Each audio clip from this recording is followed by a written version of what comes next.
story also, and frankly, I think that's probably the more material story, because both the Afghanistan Taliban and Pakistan could be on the brink of war, if not already at war, because on the 25th of November, Afghanistan accused Pakistani forces of launching both aerial and drone strikes inside Afghan territory, particularly in the eastern provinces. The allegation is at least 10 civilians have been killed in those air attacks.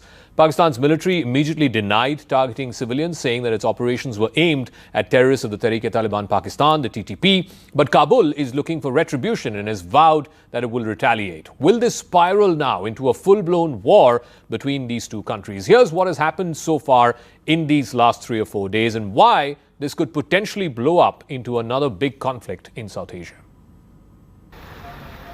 Tensions flared between Afghanistan and Pakistan, with the Taliban accusing Pakistani forces of deadly airstrikes in eastern Afghanistan, which killed 9 children. The bombardment followed a series of recent attacks in Pakistan by militants that Islamabad said came from Afghanistan.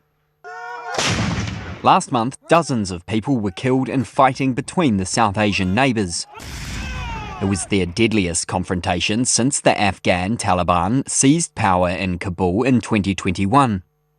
Islamabad said its patience had snapped after an upsurge in attacks since the 2021 takeover by Pakistani militants based in Afghanistan. The Taliban administration in Afghanistan denies this and says they do not allow Afghan soil to be used against other countries. Both sides struck each other and claim to have inflicted the most damage.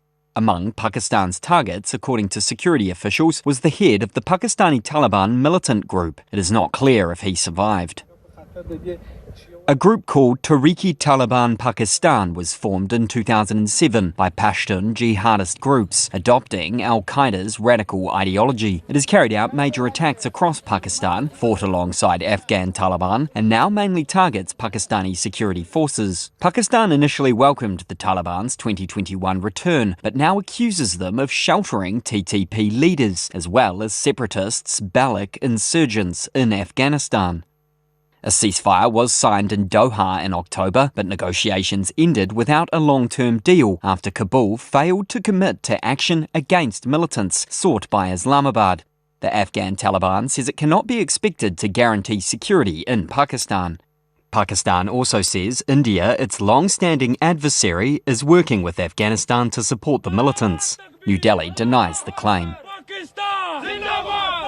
Now, the biggest problem between these two Islamic countries, Muslim-majority countries, is the Durand Line. It's a British-drawn line.